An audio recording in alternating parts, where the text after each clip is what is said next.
They called me their biggest disappointment and filmed it for laughs. What happened next taught them about consequences. At 47, I thought I understood disappointment. 24 years of marriage, 2 kids, and a lifetime of small compromises had taught me to swallow my pride. But nothing prepared me for what my family had planned for my birthday. What happened next would shatter everything I believed about loyalty, respect, and the true meaning of family. The morning started like any other Tuesday. The alarm shrieked at 5:30 a.m., dragging me from dreams I could never quite remember. Catherine was already in the shower, humming some pop song our daughter Emma probably introduced her.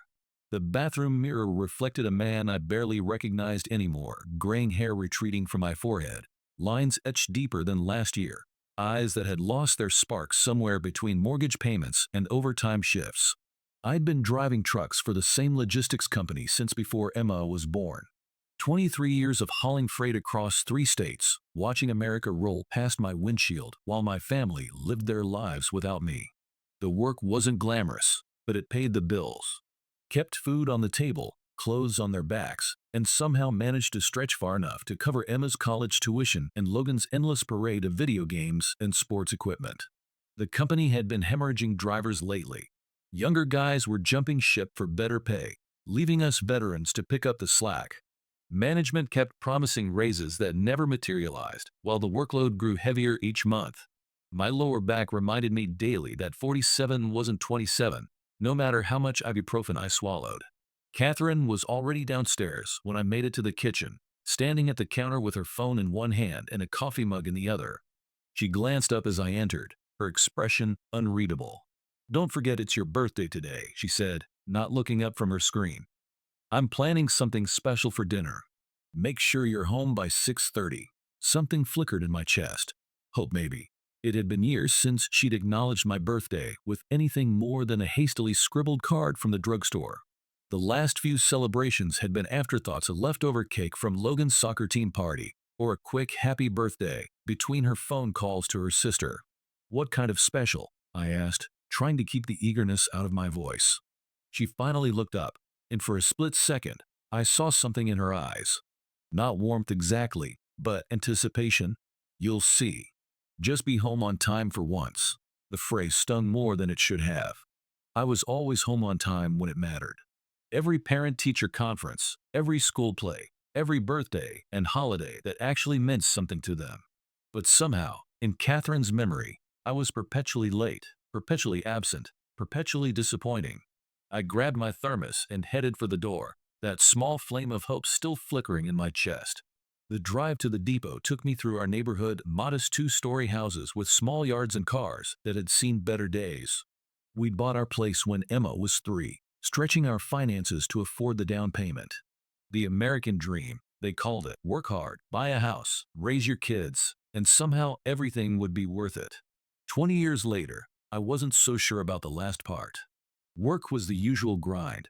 Loaded my truck with auto parts bound for Detroit, checked my route, and hit the road by 7:15. The highway stretched ahead like a promise I'd made too many times. Just a few more years, just until Emma graduated, just until Logan got settled. Always just until something that kept moving further away. Around noon, stopped at a truck stop outside Toledo. I called Catherine. No answer.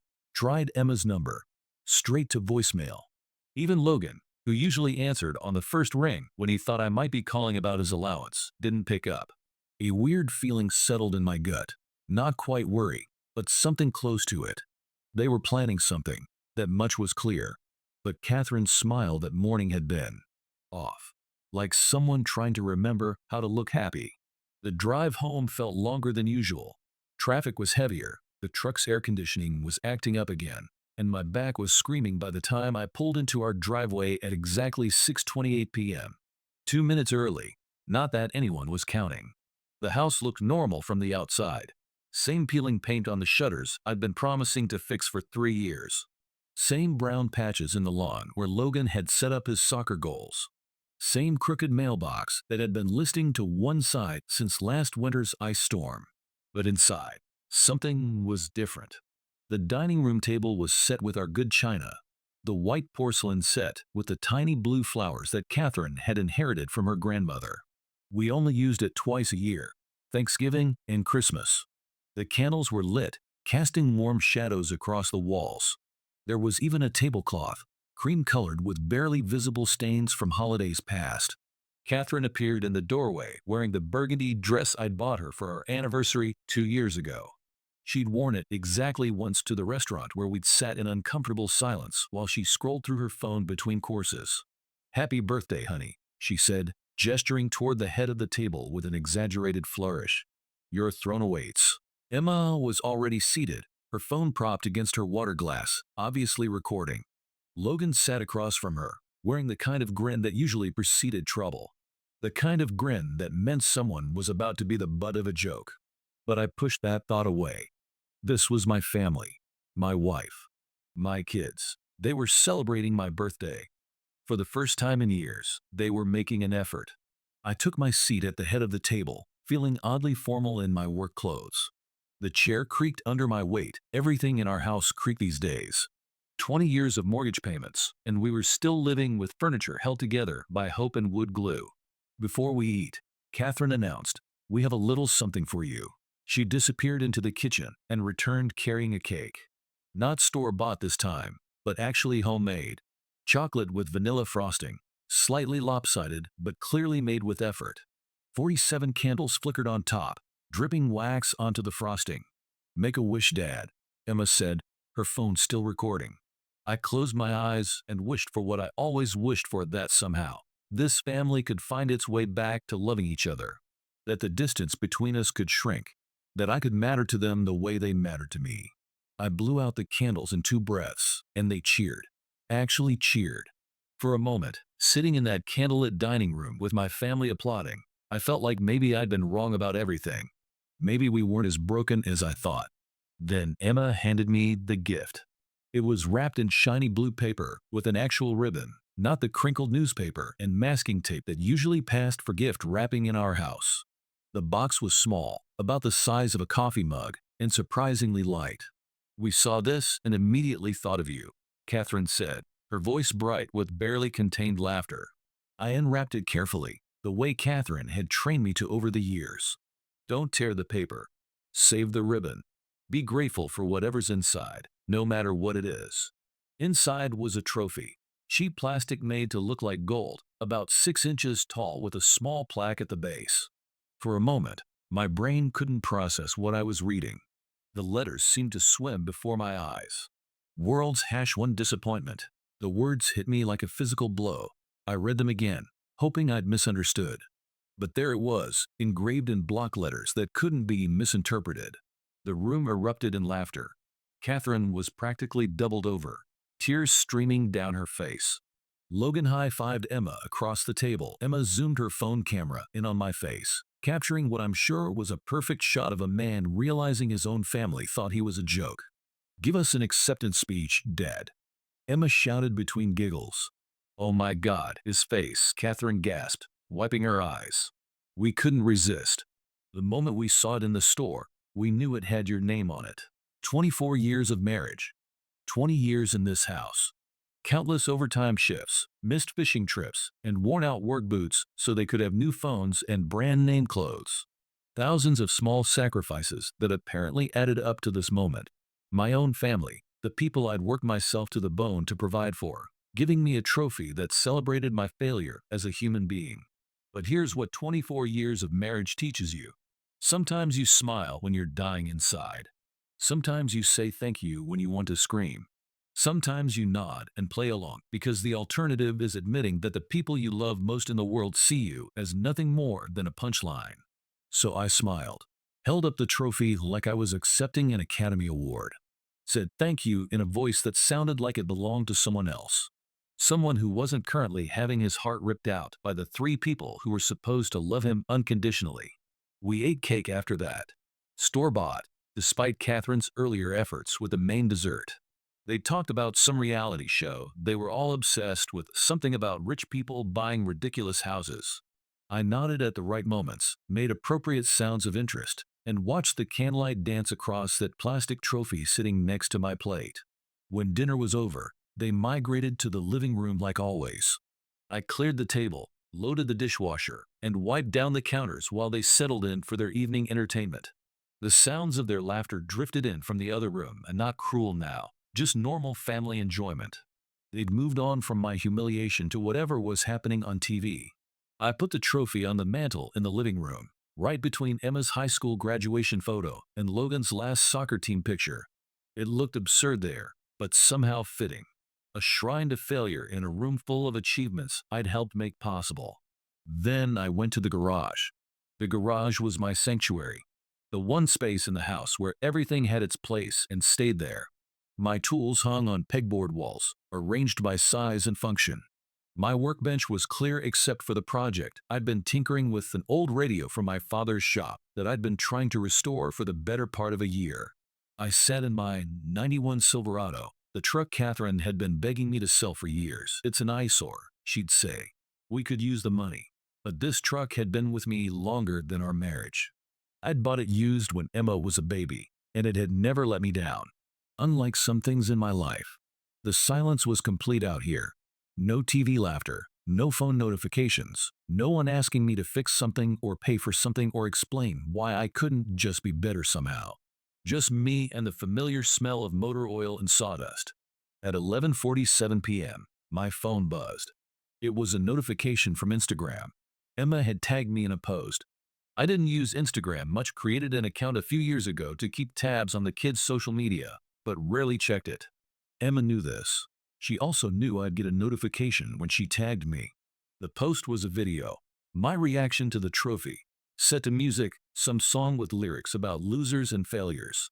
The caption read, "Dad's big moment, #dad fails, #disappointment birthday fail." It already had over 1,000 likes. I sat in that truck for 3 hours, staring at my phone screen, watching strangers laugh at my pain, reading comments from Emma's friends about what a good sport I was, how funny it was, how they wished their dads were as chill as mine. But I wasn't chill, I was broken. At 2:33 a.m., I made a decision that had been building for years. I opened my banking app and checked our accounts.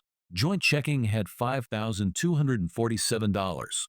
Savings had $1,832. Catherine's emergency fund, the account I wasn't supposed to know about, but had been contributing to for years, showed around $2,400. I spent the rest of the night making lists. Things I owned outright. Accounts only in my name. People who might still respect me. Places where I could start over. What I was legally obligated to provide versus what I'd been providing out of love. By dawn, I had a plan. The next morning, Tuesday, I called in sick for the first time in 4 years. My supervisor, Rick, actually sounded concerned. Asked if I needed anything, if there was a family emergency. I told him everything was fine. I just needed a day to handle some personal business. After Catherine left for her part-time job at the dental office and the kids headed to school, I began what I privately called Operation Fresh Start. First stop, our home office.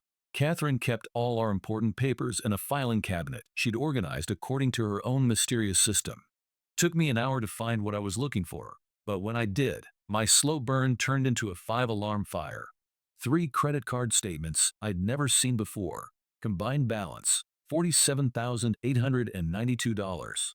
Minimum monthly payments that explained why our joint checking account always seemed to drain faster than it should. Purchases from stores I'd never heard of, restaurants I'd never been to, a spa package that cost more than my monthly truck payment. But the real kicker was the separate cell phone bill. A number I didn't recognize, with charges for premium data plans and international calling. I photographed everything. Didn't take the originals, I wasn't a thief. But I documented every page, every transaction, every lie of omission that had been draining our finances while I worked overtime to keep us afloat. Next stop, First National Bank, the branch across town where Catherine and I didn't usually do business. The personal banker, a woman about Emma's age with kind eyes and a professional demeanor, listened as I explained I needed to open a separate account. "Is everything all right at home?" she asked gently. "Sometimes," I said, "you realize you've been trying to fill a bucket with a hole in the bottom. Eventually, you need to find a new bucket." By noon, I had a new checking account in my name only, a direct deposit change form for my next paycheck, and the business card of a financial advisor who specialized in helping people rebuild their credit after divorce. The divorce word had come out of my mouth without conscious thought, but once I said it, it felt right. Inevitable. Stop 3. The grocery store, where I bought a prepaid phone with cash. Activated it in the parking lot and called Michael, a buddy from my army days who managed a shipping warehouse across town. Asked if his company was hiring drivers. For you. Always, he said. When can you start? How about Monday? Done.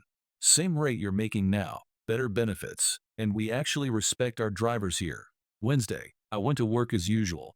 Told Rick I was feeling better. Thanked him for his concern. Around lunchtime, he mentioned that corporate was offering voluntary buyouts to drivers with over 20 years experience. Early retirement packages with full benefits. Interested? He asked. Let me think about it, I said, knowing I wouldn't need to think long. That evening at dinner, I tried one last time. Really tried. Asked Catherine if she thought we should consider couples counseling. Maybe work on our communication. She laughed. Actually laughed. We don't need to pay someone $150 an hour to tell us you need to lighten up, she said. Emma chimed in that I was being extra and rolled her eyes dramatically. Logan didn't look up from his phone. Right then, staring at my family around that table, I understood something profound about human nature. You can't love someone into respecting you. You can't sacrifice your way into mattering to people who've decided you don't matter. That night, after everyone went to bed, I filled out the voluntary buyout paperwork. Thursday after work, I drove to Oakview Apartments, a complex about 15 minutes from my new job. Nothing fancy, just clean, quiet, and mine. The manager, a guy named Carlos who recognized the look of a man starting over, showed me a one-bedroom unit on the second floor. First month, last month, and security deposit, he said. You look like good people. When can you move in? Saturday, I said, handing him cash I'd withdrawn from my new account.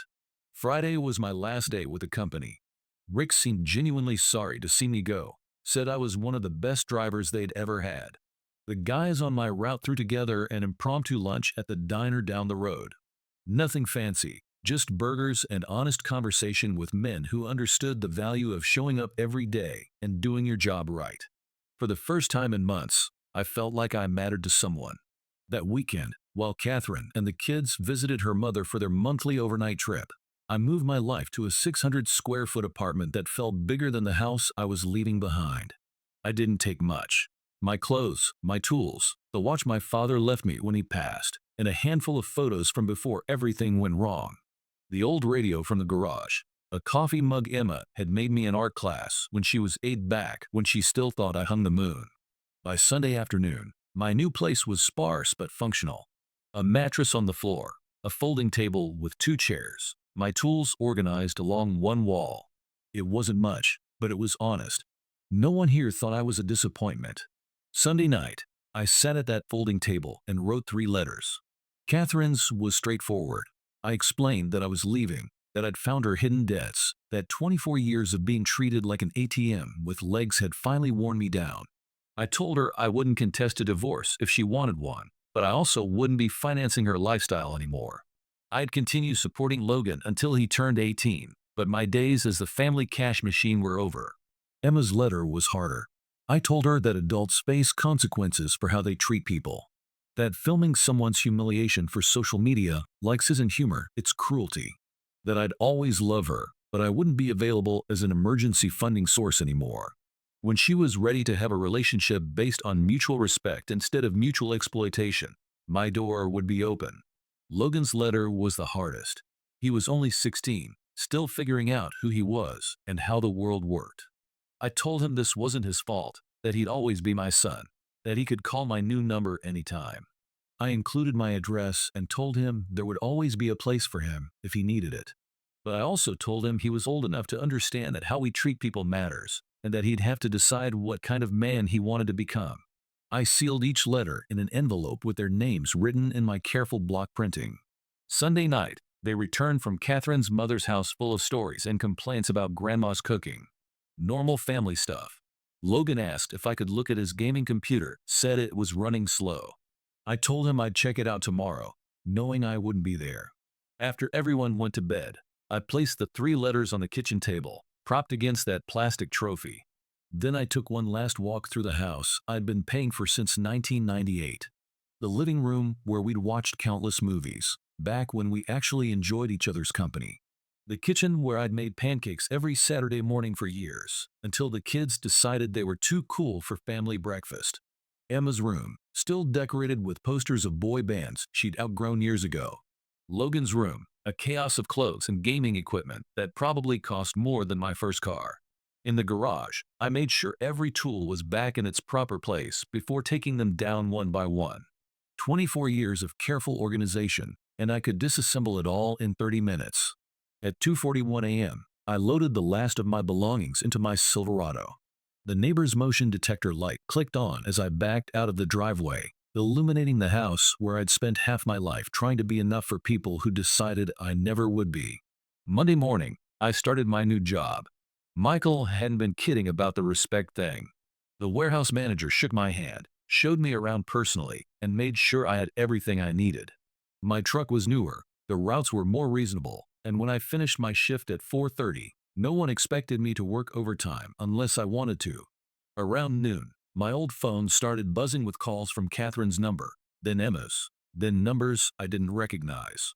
I let them all go to voicemail, then turned the phone off and dropped it in a drawer. By 3 p.m., Michael called me into his office with a grin on his face. "Your wife showed up at your old job today," he said. "Caused quite a scene from what I heard. Rick called to warn me you might have some drama following you." I wasn't surprised. Catherine had always been good at making her problems everyone else's emergency. "She tell them I cleaned out the accounts?" I asked. "Something like that. Also something about abandoning the family and leaving them with nothing. Nothing. That was rich, coming from someone sitting in a house with 20 years of equity, 2 paid-off cars, and access to credit cards I'd been unknowingly paying for." The next few days passed in a blur of angry phone calls I didn't answer and text messages I didn't read. Catherine recruited her sister, her mother, and half the neighborhood to try to guilt me into coming home. But guilt only works when you've actually done something wrong. I hadn't abandoned my family. I'd simply stopped allowing them to take advantage of me. By the end of the week, the calls stopped coming. Either Catherine had run out of people willing to carry her messages, or she'd finally accepted that I wasn't coming back. Saturday morning, Logan called my new number. "Dad?" His voice was small, uncertain. "Hey buddy, how are you holding up? Mom's been crying a lot. She keeps saying you took all the money." "I took what was mine, Logan. Your mom has her own money, more than she told me about. You're not going to be homeless or hungry. She says we might have to sell the house." That hit me harder than I expected. The house was Logan's world, his friends, his school, his life. But it wasn't my responsibility to prop up Catherine's unsustainable lifestyle anymore. "Maybe that's not such a bad thing," I said gently. "Sometimes starting fresh is exactly what people need. Can I come see your new place? Anytime you want." He came over that afternoon with a backpack and a quiet demeanor that broke my heart. My apartment wasn't much to look at, still just the basics, but Logan walked around like he was touring a mansion. "It's peaceful," he said finally. We ordered pizza and watched old movies on my laptop. Normal father-son stuff, except everything about the situation was abnormal. He didn't mention the trophy, but I caught him looking at the spot on my bookshelf where I'd placed it, a reminder of why I was here. Before he left, Logan hugged me, really hugged me. Not the quick, obligatory embraces we'd been exchanging for years. "I'm sorry about the trophy, Dad. It wasn't funny." "Thank you for saying that. Are you happier now?" The question caught me off guard. Was I happier? I was definitely something. Lighter, maybe. Like I'd been carrying a weight I hadn't even realized was there until I set it down. "I'm more honest now," I said. "Sometimes that's the same thing as happier." 3 weeks later, Catherine called. Not my old phone, my new one. Logan must have given her the number. Her voice was different, smaller, less certain. "The divorce papers are drawn up," she said without preamble. "My lawyer says you have a right to half the house." "I don't want half the house, Catherine. I want Logan to have stability." Silence on the other end. "I started seeing a therapist," she said finally. "Good. She asked me to make a list of all the ways I contributed to us falling apart." I waited. It was longer than I expected. More silence. I'm not asking you to come back, she continued. I know that ship has sailed. But I wanted you to know that I'm trying to understand what happened. How we got here. We got here, I said, because somewhere along the way, you stopped seeing me as a person and started seeing me as a resource. And I let you, because I thought that was what love looked like. Was it really that bad? Catherine, you gave me a trophy calling me a disappointment on my birthday, while your daughter filmed it for the internet. If you have to ask if it was that bad, then you still don't understand. She was quiet for a long time. I threw it away, she said finally. The trophy. The day after you left. Logan rescued it from the trash. It's on my bookshelf now. Why? Because it's the most honest gift anyone's given me in years. It told me exactly what you thought of me. No more guessing. No more hoping things would change. Just the truth. We talked for another few minutes about logistics, the divorce timeline, Logan's schedule, the house. Civil conversation between two people who'd shared a life but never really understood each other. After I hung up, I sat in my quiet apartment and thought about the man I'd been versus the man I was becoming.